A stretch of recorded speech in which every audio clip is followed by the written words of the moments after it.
Well, how's the show been for you guys so far? Good. We're off to a nice little start. Awesome. Yeah, it's been super nice. Met a lot of really cool fans. Seeing some familiar faces, folks who've already stopped by. Yeah. It's not pouring outside right now, so that's nice. That is always nice. Just sprinkling. Yeah. because we were able to make it over here without getting soaked. Getting absolutely soaked. Yeah. Yeah, I forgot my hoodie, so I'm regretting it, but you know. But anyway, it looks like we have some fans right here who have some questions for you guys. Sweet. Well, we'll start with questions then, I guess. Yeah, I guess so. Okay. Thank you very much. Excuse me. Ooh. Oh, yeah. Hi, I'm Kevin. Hey, Hi, Kevin. Hello. So this question would be for both of you. Okay. So, what do you love about your current shoes? Our shoes. Yes. He's actually got cool shoes. His have Phineas and Ferb on them. Yeah. I love that they're Phineas and Ferb shoes, and I can go, oh, there you are, Perry. Yeah. Mix it up. Nice. I don't have a cool answer like that now. You should have let me go first, Okay. dude. Oh, I'm so sorry. Yeah, no, my shoes are just normal. I like that they're comfortable, I guess. Yeah. I mean, Awesome. that is a perk That's a perk. to Yeah, any that pair of is. shoes. Yeah. Thank you. Happy Friday. Yeah. Hello, I'm Ryan. What up, What's Ryan? up, Hey. So the Phineas and Ferb show has a lot of great music. I was curious what your favorite song is, or do you have a favorite song? I was asked this earlier today, and I have a few, but I'll let you go first. No, my favorite song is a song we did called "Summer Belongs to You." It was in an hour-long special. That's one, yeah. And Ashley and I sing that song at the end of the show, and I really like that Okay. song. I think that's one of our best pop songs that they wrote. I agree. That's definitely on my list. And then I really love. There's this song that Robbie Wyckoff sang called "Everything's Better with Perry." Oh. And just the opening is like boop, ba-da-boop, boop, ba-da-boop, boop. And just this Yeah. boop, boop, boop, boop. Almost like ABC that Michael Jackson song. When I had you to myself, that. I've never heard that. Okay, at least not that. No, I don't know what that is. And then "Ain't Got Rhythm" is another standout yeah, for me. that's a I just good one. think I think that one just sort of cuts right through. And if you have any little bit of rhythm in your soul, you're gonna dig that song at least a little bit. Oh yeah. Yeah. All right. Thank you. How much musical background do you guys have, actually? Gosh, I came up doing musical theater. I've done a ton of shows. Avenue Q, Footloose a bunch of times. You're in Town, Cats a couple of times. I love that you've done Cats. That's so great. Yeah, I was the Rum Tum Tugger. Of course in you one were. production. I'm a curious cat. Of course. And there isn't any need for me to shout it. Yeah. And then I was Pouncival another time, which is one of the kittens. Okay, I'm not as familiar with Pouncival Yeah. as Rum Tongue Tugger. Yeah, yeah, sure. No, I was not in Cats, but no, yeah, I honestly, a lot of my musical background ends up coming from Phineas and Ferb because I started working on it when I was 13. So Oh, and he's a great pianist. I do play piano. And In the hit musical Cats, I play the piano. We're also quite fond of going to the karaoke. The magical Mr. Mistopheles. and singing different songs at karaoke. We do that a lot now. We do actually go to karaoke a lot together. The songs of Sir William Joel, From Long Island. aka Billy Joel, to anybody Inventor of Long Island, Billy Joel. Yeah.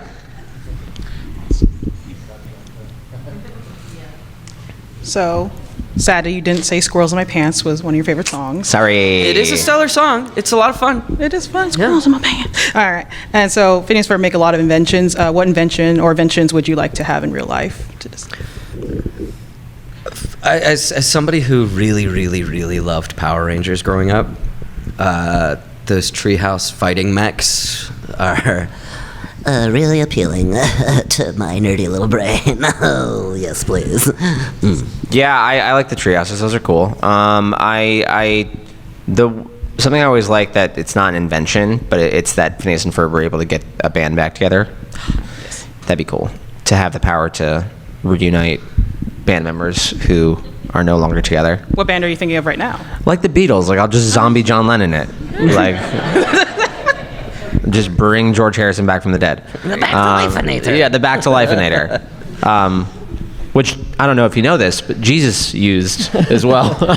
This weekend. This weekend. Yeah. It was Really? Dr. Doofenshmirtz. Dr. Doofenshmirtz, the Realivinator. Hashtag he is risen.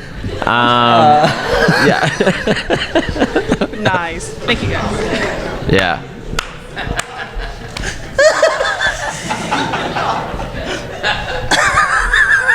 You guys see what I have to put up with?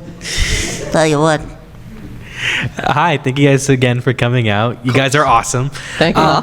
And you know, Phineas and Ferb is mostly known for its variety of songs.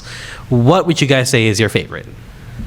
Of the songs? Of the songs, yeah. Oh, yeah. Okay, so we were just talking about this a second ago. Yeah. I really The theme song doesn't count, by the way. No, I know. I was saying that Summer Belongs to You is my favorite song. Yeah. And that's on my list too. And as I mentioned, Ain't Got Rhythm. Ain't Got Rhythm, and Everything's Better with Perry. Those are the ones that Get You really Goo stand is out for nice me. as well. You know, I like the Aglet song because, like, who doesn't love something that It's teaches smart. you It's and smart won't leave tool. your brain? You know, a lot of the songs you guys mentioned are on my list too. Oh, good. With the exception of Busted not being on there. Okay. Busted's great. Adulting is fun too. I Adulting's like great. that. Yeah. I like being able to say it's not a All verb. right, thank you guys so much. Yeah. Cheers. So you two have been working on Phineas and Ferb for a long time. What kind of cartoons did you guys watch growing up? Oh, my God. Oh, So many. golly. So much. I liked a lot of... I wasn't allowed to watch a lot of, like, 90s Nickelodeon cartoons because my parents were, like, decently strict on what I could watch. Mm-hmm. So there was a lot of stuff from when I was, like, a kid that I couldn't watch. And so right around when I was, like, starting to be allowed to watch stuff is right around when, like, SpongeBob, Jimmy Neutron, Fairly Odd Parents were all getting really big. So those were all really big for me. Really liked the House of Mouse. I was just talking to somebody about this at the con today. Really liked House of Mouse. Really liked Dragon Ball Z. Yeah. Yeah. I grew up with, X-Men the animated series, Spider-Man the animated series, that whole Fox Kids block, The Tick, Eek, The Cat. I never watched The Tick. Bobby's World. I don't know who that is. That was Bobby's World. What's his name? Howie Mandel. Oh? Had a character who he kind of sounded like this, Barbie. He sort of was a swallowed, sort of. Interesting. Voice, funny. Okay.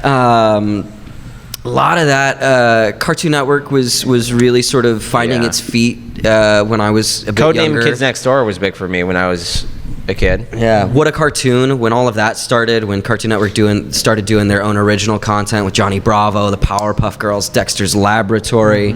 Johnny Bravo, pretty messed up. Johnny Man, I'm pretty. Yeah. Do the monkey with me. Yeah.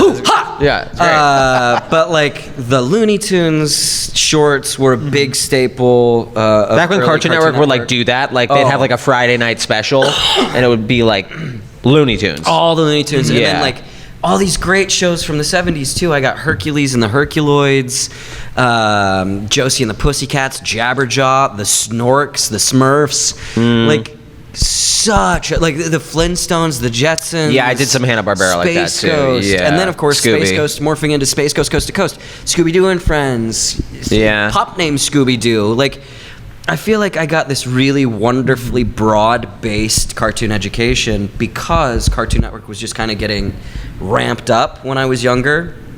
And they were doing that by taking all this old stuff, moving it forward, at the same time that, Fox Kids had their block with Batman the Animated Series and all of that.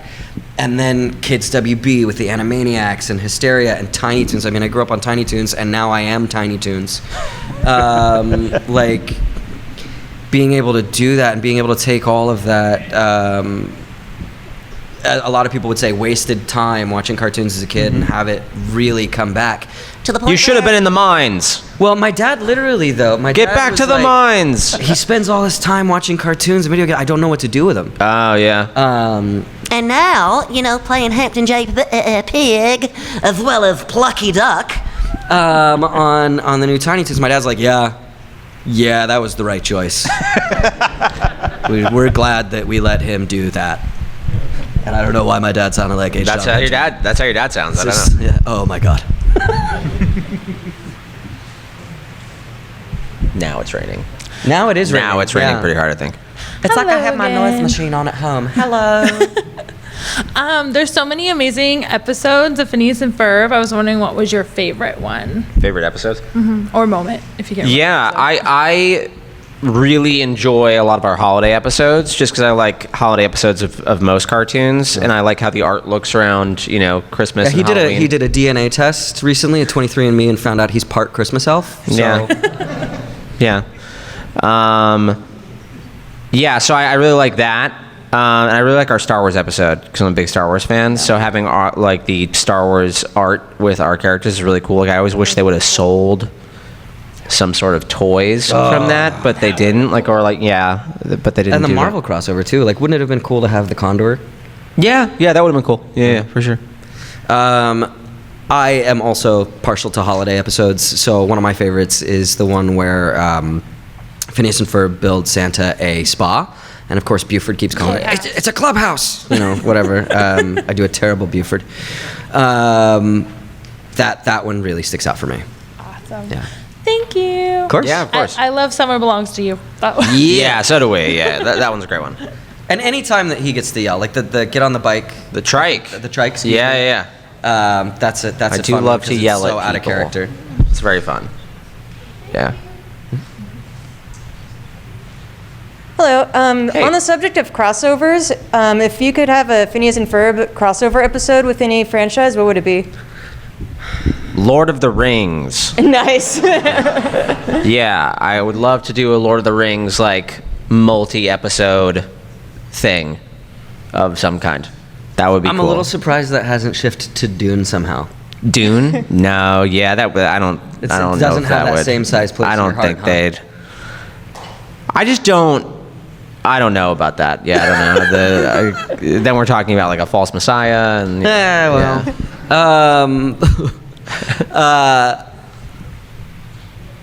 I think I would enjoy some more Mission Marvel type stuff.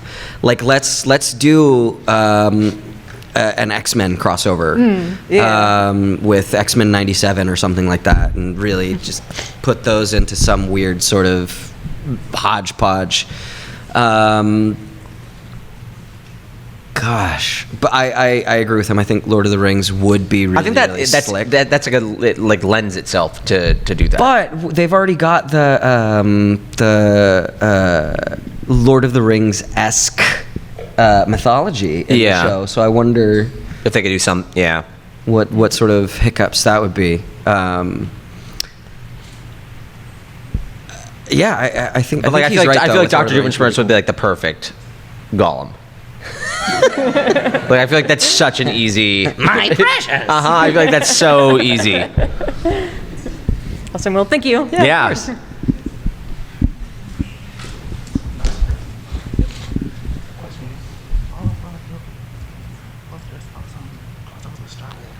Nuclear secrets, everyone. Okay, this is going to be the sequel to that previous question. About our shoes? No, about the crossover. Oh, okay. Yeah. So, what was your reaction that Phineas and Ferb got crossover with Star Wars? I thought it was really, really cool, and I love that they gave it the sort of Lion King 1.5 treatment, where if you've seen that movie, Timon and Pumbaa were like always there, but they were just on the orbit of the events until they were really involved, right? I think that treatment with the Star Wars episode was so ingenious because they didn't try and put the boys into Luke's shoes. Yeah, it wasn't like the Family Guy Blue Harvest thing where it's Yeah. like beat for beat the same movie just with the characters. Yeah. Yeah, I think it was a really, really, really creative take. That was a fun way to do it. I agree. Yeah. I was saying earlier, I love Star Wars in general, and so having a lot of that. I wish we would have been able to do more. Star Wars content. I'm also the kid who like saved his allowance to buy the Star Wars encyclopedia. So like, I definitely. He finally saved up enough last week. It was so great. And he I bought picked it. it up and I read it from the front to the back. Yeah. Thank you. Yeah. Just. Everybody's like, he Yeah, I don't know is a why- lot. They were I right. don't know why anybody asked us questions. So, actually, I have some questions on production because I love hearing production side stories. Do you guys ever record when you were first starting in Phineas and Ferb, do you record in the same room or was it in a booth? Not us. Nope. Never us. That's a No. rule. Hard rule. Yeah, This is as close as we it's get. Amazing that we're even this close. Yeah, this is honestly, you'll never see us together. No, we don't on our show. It's actually decently rare anymore. Yeah. Yeah. Group records are definitely a little bit more of an endangered species than they used to be. It used to be that sort of like radio play approach where you would get together, there would be a read through, and then they would start rolling on everything, and the whole cast would be there. Yeah, we never do that. Phineas has never been that way. I've done one record where other people were in the booth with me. Yeah. And it was just a time-saving thing. It was just that two other actors were there, and we had to record music, and it was easier to get us to harmonize together than it would be to have separate. They were like, we are running very behind. We need to just get everyone in the booth at the same time. Yeah. But that's the closest we've ever gotten on this show. But yeah, they schedule us all out at different times. And like we started recording Tiny Toons in the middle of COVID. Mm-hmm. So we were in the studio together, but in different booths. So we were Zooming. You guys had those mini booths, right? Like in the studio where they give you like no, we had cubicles? we took the proper rooms in the studio. It was over at Igloo. Oh. And we were video conferencing from the same building to one another, but you don't get the same sort of electricity as being in the room with each other. So about 5 episodes into Tiny Toons, they split that out into solo. So it's definitely less and less common these days that they do group records, which is kind of a bummer. It is. It's sad. Let's see here. What was it like doing the crossover episode with Milo Murphys Law, working with Weird Al Yankovic and that cast? Again, we were recorded individually, so we didn't really get to interact with him, unfortunately. Yeah, I've met Weird Al numerous times just because the day that Dan and Swampy, who created Phineas and Ferb and Milo Murphys Law, we all met Weird Al at Comic-Con San Diego because we were all in the same green room together waiting to do our panel. And he was just like on his laptop doing something. And Dan and Swampy walked over and started talking to him, and then they all kind of hit it off. And then like a year or two later, they were doing Milo Murphys Law together just because we ran into him. But so I met him then, and I met him at some records. But yeah, I mean, I recorded a lot of my stuff. I was living in New York at the time, and I recorded a lot of my stuff from New York. So we never all got to work together, but Milo Murphys was a really fun show. We really clever. Yeah, we wish it would have gotten an opportunity to last a little bit longer, but that's showbiz. That's showbiz. That's showbiz, kid. I agree. Yeah. Never mind. So, who would you say your characters would be in an X-Men crossover? Like, who would Doofenshmirtz be as well? Ooh. Yeah. That's fun. Because I don't feel like Dr. Doofenshmirtz is Magneto. No. Like he's our evil character, but I don't think he's got Magneto vibes. I mean, I almost would want it to be Mr. Sinister or something like that for him. But, like, obviously, with his... I feel like Phineas and Ferb would end up being Magneto and... Doofiness. I feel like you would be Magneto, and I would be... That would be a take. Or would it be the opposite? No, I think it would be that way. Yeah. That would be a really fun take. But what if they were like part of the team? Like, I don't know why I'm just picturing Ferb with the visor, but Phineas is the redhead, so he might have to be Scott Summers. Yeah. He might like obligatorily be, Or just be Dark Phoenix. Just Phineas, Jean Grey. Yeah. And of course, Buford is going to be Beast. I think that's great. Although maybe Baljeet, because Isabella, he's so smart. Probably Rogue. Yeah. That'd be fun. There's a lot to be done. Jeremy could be Gambit. Yeah. That's cool. But then I guess you have to have Candace as Rogue. As Rogue, yeah. We could geek out on this for a while. I was about to say, so let's take the next question. we could just keep doing this. Do you have a favorite line or character moment? For me, it's when Ferb says, "Well, actually," because it's a real key to his character, right? Like very early on, Isabella's like, This is Ferb. He doesn't talk very much. she goes, "Well, actually," And then she just keeps talking over him. and it happens a few times through the episode to the point where at the end he gets talked over one final time and he just goes, "Oh, I give up," and just storms off. And I think it's just a real insight into who he is and the ripple effect that has through the series. So that's a favorite of mine. Yeah, I really like. We were talking about this earlier. There's a moment in Summer Belongs to You where I yell at Candace to get on a trike. That's my and favorite. I love that line. That's my yeah, favorite. because it was like the first time I ever got to be like really, really upset. And That then was fun. Not Ours, I am a real sucker for, and I'm so glad that it's become like this real meme-ified thing. The Perry the Platypus, or excuse me, a platypus. Perry the Platypus. Yeah. I think that's just a really, really well-constructed joke. Yeah, I remember it was before the show had really started premiering. They were showing me some of the animation for the first time.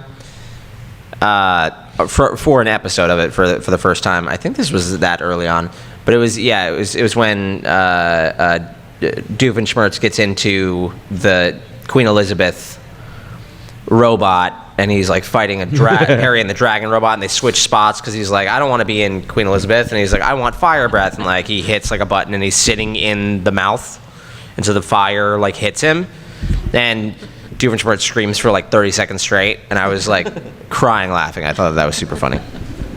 Thank you. Yeah. Vroblock went over so much better than I expected it to. Yeah. And that was one I guess they had to fight for. Huh. Who'd they fight? You? They fought you? Yeah, they fought me. It was a pay-per-view. They fist fought you. Yeah. It was it was one of the last Friday things that happened at Surfer Jack. Yeah.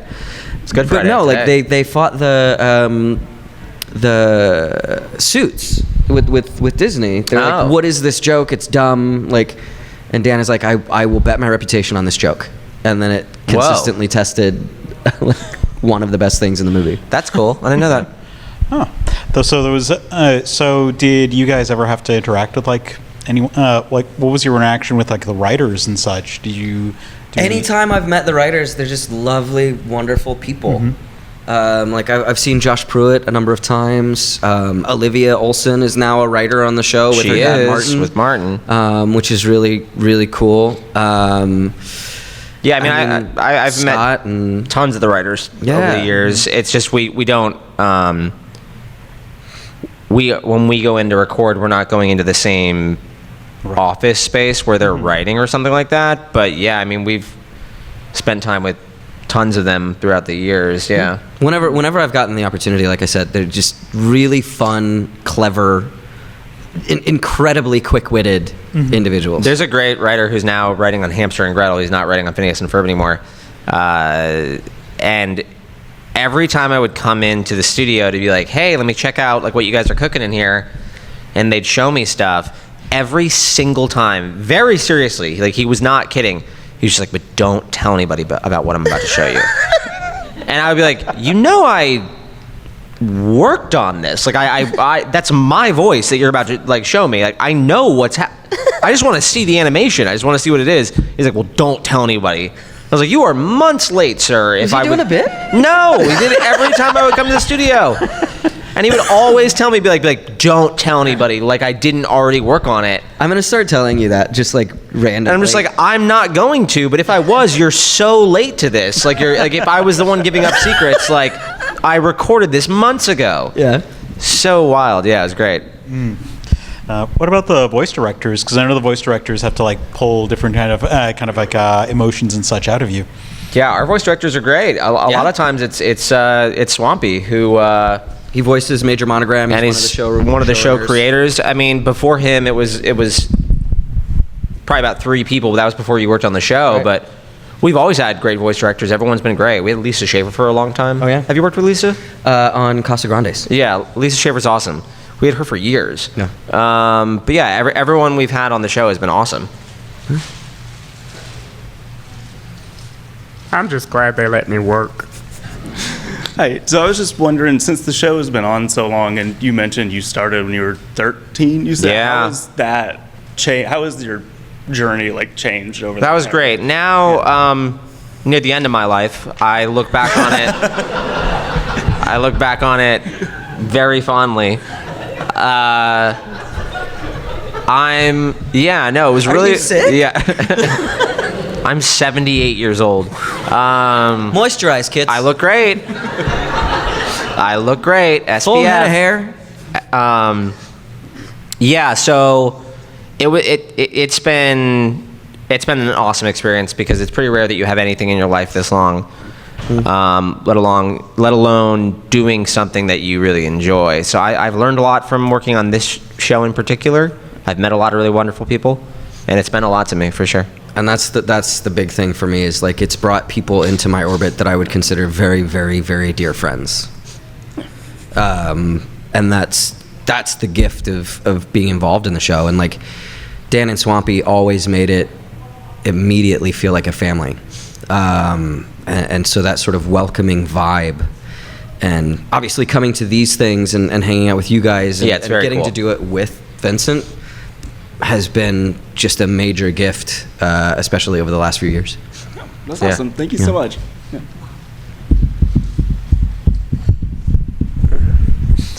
Sorry, I'm trying to think of another question now. No, too. it's That's okay. Yeah. So, what's your some of your favorite experiences with your fans? I tell this story a lot because I found it really incredibly moving.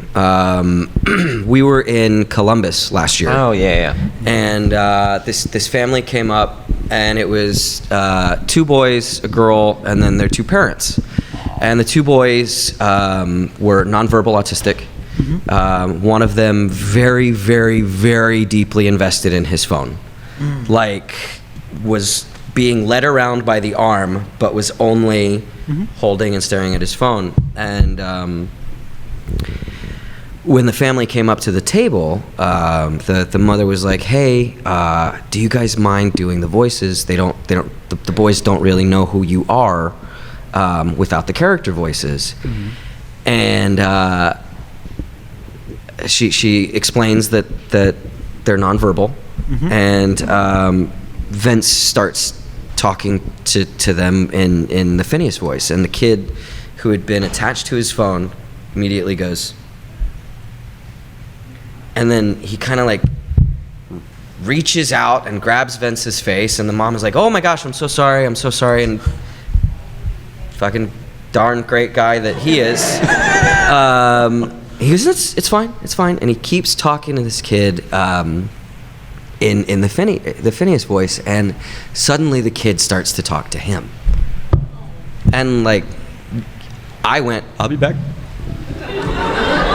I had to get. Yeah, it was very cool. It was very special. It's truly one of my absolute favorite memories of coming to any of these because it was just so. Phineas Ferb,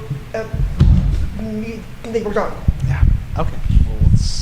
How about you? Do you have a different? Yeah, that's been my favorite one at a convention for sure, like interaction with fans. But then also, we have the great pleasure of working on something on Disney Channel and on Disney Plus, and so we get to meet really cool fans at like the Disney parks.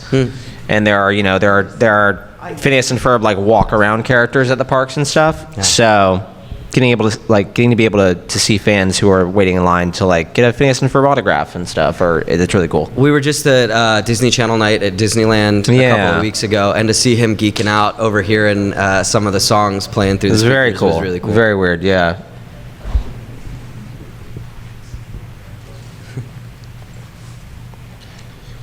Yes. What was your favorite thing that you worked on Phineas and Ferb wise?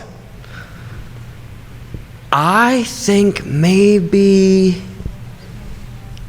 Candace Against the Universe. The movie, I thought yeah. the movie was a lot of fun, and it was fun to actually get to be the singing voice of Ferb for the little bits that I got to, because generally there's somebody else singing in place of Ferb's voice. Yeah, yes. Probably my favorite thing I was saying earlier, we were doing the Star Wars episode, and I thought that was a really cool, like, incredible thing to be able to be a part of, to work on something Star Wars related. And they can't say that it's not canon. Can't? No? It's real. It's Nick Cannon. It's Nick Cannon. Yeah. Yes. Wilding out. Having another baby? Is he? I don't know. Probably. Yeah. Thanks for the question. Yeah, thank you. Hi. Hi. So, is it difficult, like, doing the voices, like, now than when you started as, like, an adult? I mean, as a kid? No, not for either one of us. No. I mean, the only time it ends up becoming really taxing is similarly to how it would be taxing on just your normal voice, is if you have a very, very long session, or you're singing a lot, or yelling a lot. Yeah, I guess, he has shorter sessions than I do for this show, but he's familiar with, having to do a voice for a very long period, for a long session, or a lot of yelling. And, those Tiny Toons. Yeah, his Tiny Toons ones, yeah. But, like, yeah, there are some episodes where it's like, Phineas has made something that's now going to be very loud the whole episode. And so the whole episode, I'm yelling over a machine. Like, I'm yelling over something. In a character voice. Yeah, so by the end of those, a lot of the times, I'm just, like, a little, like, zapped, in the sense of, like, you would be if you were just yelling for a couple of hours. But no, it's a muscle like anything else. So, you work out as much as you can doing your voices, and you hope that you can maintain them. And as far as Ferb goes, I mean, he's just so soft-spoken. Yeah, you get to really whisper that. Really rely on the mic. Yeah. I can just lean in. Oh, I'm sorry. Did you want to say that? It's just that it's been a long time. And you don't use headphones either, right? Than my speaking voice usually. You don't use headphones when you record, right? No, I hate that's headphones. wild to me. I love headphones. I hate them. Yeah. Because then I focus too much on how it sounds. See, I need And that. not I the need that. Yeah, I really want to hear myself. I like turn myself all the way up. Wow. So like really, I really want to hear what's happening. It's crazy. I'm a different strokes for different folks. Yeah. That's not how that melody is, by the way. Yeah. What is it? More. There was one episode that took place at a convention that became like a war of fanboys between sci-fi and fantasy. So, sci-fi or fantasy? Uh-oh. I think overall, I lean sci-fi in terms of like films. But I read more fantasy than I read sci-fi. I think because in my brain, and you guys can correct me if I'm wrong. I will. Superheroes fall more under sci-fi, and I'm a superhero nut. Yeah. So I think I have to say, sir.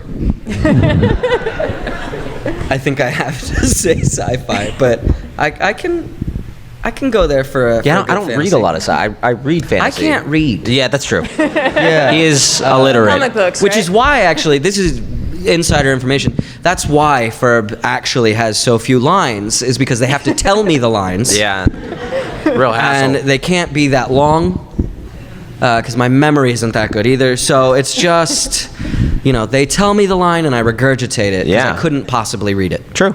You must have really short recording sessions too. That's it. Yes. All right. Well, thank you. Yeah, thank you. Are you ready? If you had to choose Nickelodeon, Disney, or Cartoon Network, which would you say made like the biggest wave in like children cartoons, or like the most influence? That's a really funny reaction. You're asking us to say bad things about Daddy Mouse. Yeah. If we say the wrong answer here. Yeah. I'm going to go ahead and say the Walt Disney Company. Yeah, I hope me their too. cartoons go forever. Boy, howdy, I think that Walt Disney sure did a wonderful job creating Yeah. cartoon animation for the youth. Yeah. My real answer is I think they kind of go in cycles. I think one will have a tremendous hit, and then when sort of that wave starts to reach its apex and come back down, it's partially because another network has found something to siphon off some of that audience. But they also, I mean, they contribute in such different ways. Adventure Time and Phineas and Ferb ran kind of concurrently in many ways. Yeah. But they have different fan bases as well, and a different storytelling approach, obviously.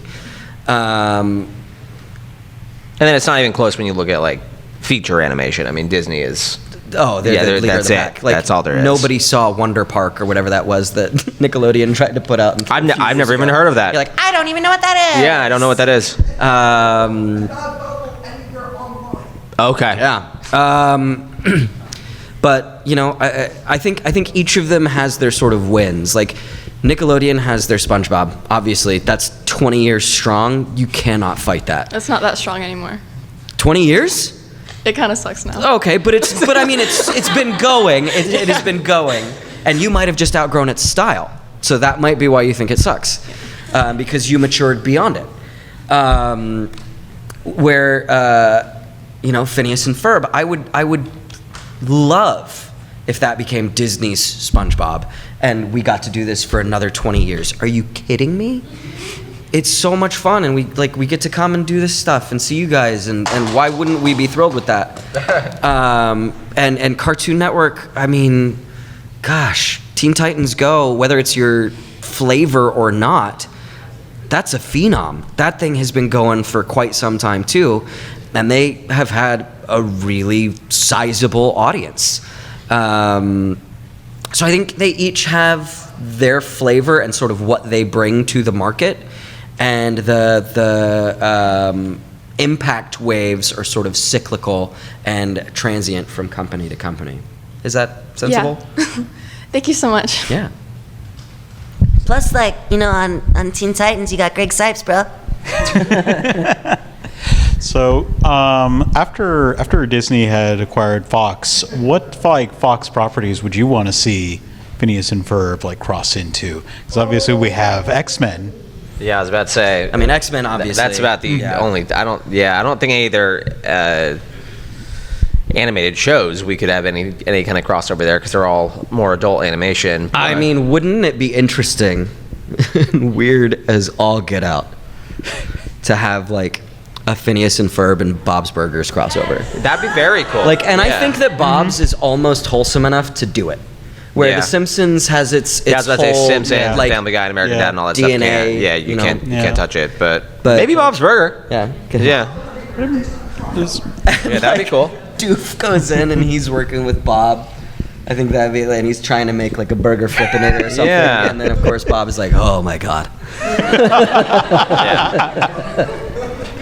And Tina would be like all about the boys.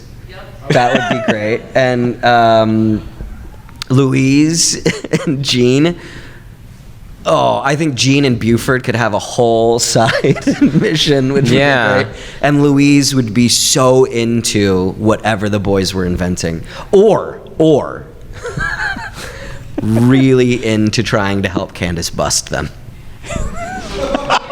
I think there's a good opportunity here. Let's call Lauren Bouchard and Dan and have them set up a meeting. Get them on the phone right now. Yeah. All right. Oh my God. I was also thinking like some of the other ones, like I mean, what would happen if there was a xenomorph or something like that? Oh, like Alien? Yeah. Yeah. I think it would eventually have to do a dance number like Michigan J Frog. Oh, that'd be fantastic. Yep. Yeah, like Spaceballs? Yeah. Oh, come on. Linda and the mom from Phineas and Ferb too. Come on. That'd be great. Oh, yeah. Oh, yeah. We were both watching Aliens last night, actually. Yeah, ironically. That'd be fantastic. Well, everyone, let's give another round of applause for Phineas and Thanks Ferb. for all your questions, guys. Thank you so much. Yeah. Thanks for Thank you coming so out, much. y'all. Yeah, thank you so much, gentlemen. Go and see them at their booths. If you still have any more questions, go and see them, get an autograph, and, well, just say hi. Woohoo!